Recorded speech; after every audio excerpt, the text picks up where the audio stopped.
The movie begins with a chilling scene on a fog-covered bridge, where a psychiatrist named Dorian tries to bargain for his kidnapped daughter, Calliope. But the girl who steps out of the mist isn't quite right. Before he can process the truth, a massive troll lunges from the shadows and kills him. Then, in a horrifying twist, a monster named Mulgarath takes Dorian's identity and commands Calliope to call him Father, revealing that everything was a setup to lure the Grace family to town. Meanwhile, Helen Grace drives her 3 kids, Mallory, Simon, and Jared, to their ancestral home, the Spiderwick estate. The kids are frustrated, especially Jared, who has a history of behavioral problems, but Helen believes this fresh start will help. At a gas station, Jared is falsely accused of stealing gum, only for Simon to defend him. Unaware Jared actually stole it. That small lie becomes the seed of a much bigger problem. When the family arrives at the estate, they discover a strange poisonous tree growing inside the house, a manchineel planted by their ancestor Arthur Spiderwick. The kids explore the dusty halls, but all they find are old memories and unsettling vibes. Helen reassures them that the place is safe, even mentioning that her elderly Aunt Lucinda, once institutionalized for believing in magical creatures, won't be disturbing them anymore. That night, Jared hears noises crawling inside the walls. Armed with Mallory's fencing sword, he chases the source but only finds a creepy drawing of an ogre elsewhere. The fake Dorian and Calliope visit the real psychiatrist's home and quietly dispose of evidence. They also discuss their sinister plan.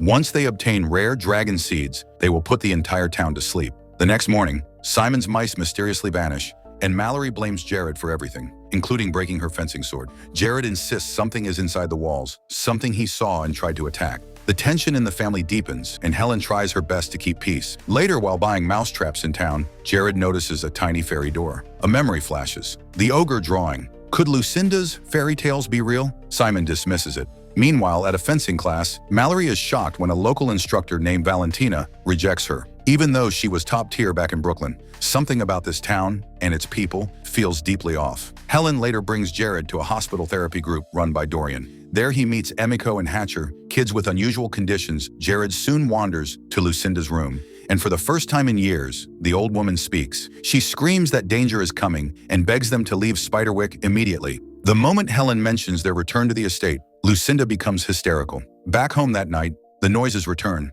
The kids finally tear open a section of the wall, revealing a hidden dumbwaiter filled with old mousetraps. Simon leaves the house upset, and during a local festival, he catches a firefly, only to realize it's actually a fairy. Something magical is definitely happening. At the same time, Jared climbs through the dumbwaiter and discovers Arthur Spiderwick's abandoned office. Inside is the fabled field guide, but all the pages have been ripped out. He turns, sees a warning scrawled across a mirror, and suddenly meets Thimbletack, a tiny boggart creature. Terrified, he runs downstairs, pleading for the family to leave. No one believes him. When the stolen gum falls from his pocket, he's labeled a liar again. Helen drags Jared back to Dorian for more therapy. While there, Jared sees Calliope briefly shapeshift into Lucinda. But before he can react, Helen rushes in with news that Lucinda has gone missing. Soon after, with Helen, Dorian, and Tanner forming a search party, the kids stay home, under Calliope's watch. Inside Arthur's study, the kids play an old video where Arthur warns Lucinda that magical creatures are real. As the siblings debate what's true, the wall sounds return.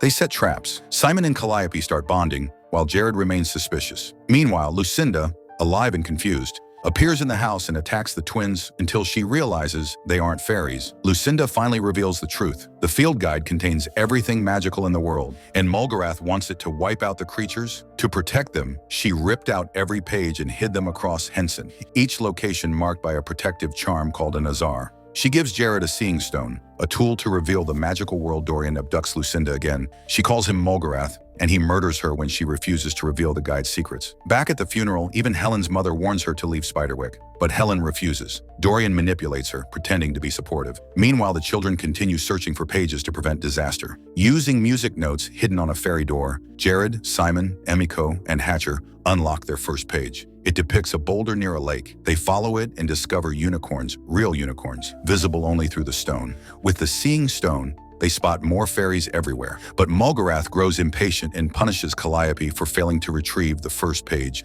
Mallory, now suspicious of Valentina, discovers she hasn't aged in decades, meaning she is magical too. Meanwhile, Jared and the others summon a fairy that causes chaos in the house. In the aftermath, Simon and Jared argue, and Simon storms off, saying he wishes he lived with their dad. Moments later, every kid in the house falls into a mysterious deep sleep. Calliope brings Simon to Dorian, who welcomes him as if he's part of the family. Jared, Mallory, and Helen panic as they try to find him. Jared eventually deduces Dorian's true goal. He's searching for the dragon page of the guide. When they get home, Thimbletack helps Jared hide it, just in time. Simon tries to reconnect with Calliope, but eventually discovers she's been manipulating him. He learns his father lied about his life, his job, and everything he thought they had. Heartbroken, Simon begins to see Calliope more clearly, not as a friend but as a dangerous fairy forced to obey a monster elsewhere.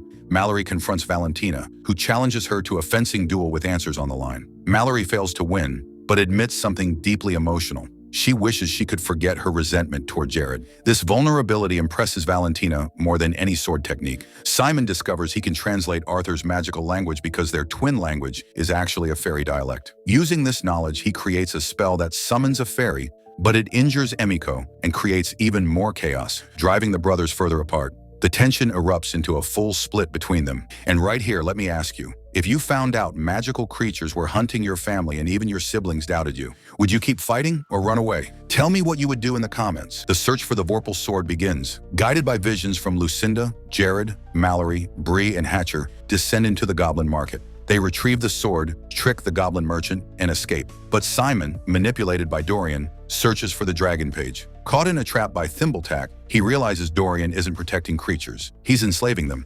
Dorian grows bolder. He kills Tanner, puppeteers townsfolk, and tries to extract the dragon page from Jared. Who is locked in the hospital, Jared receives secret help from a fairy and from Emiko, until he realizes the Emiko he talked to was actually Dorian's shapeshifting. Mallory eventually helps Jared escape. The Grace siblings reunite. Simon brings a cure for the sleeping sickness, and Calliope, conflicted and afraid of what Mulgarath wants her to become, secretly aids him. Together, they create a plan. Simon distracts Dorian, while Mallory, Hatcher, and Bree sneak inside to end him once and for all. Jared and Helen are drugged at Dorian's dinner table, but use Lucinda's Manchineal tea trick to vanish. With Thimbletack's help, they regroup, summon the troll using instructions from the field guide, and battle Mulgarath. Mallory wields the full Vorpal sword, aided by Bree, as Helen burns Mulgarath with iron. Finally, the troll drags Mulgarath away, ending his reign of terror. In the end, the children save the town. The sleeping spell is broken, and a baby dragon hatches, giving Jared a choice between fear and compassion. But as a disguised Mulgarath reappears pretending to be Jared,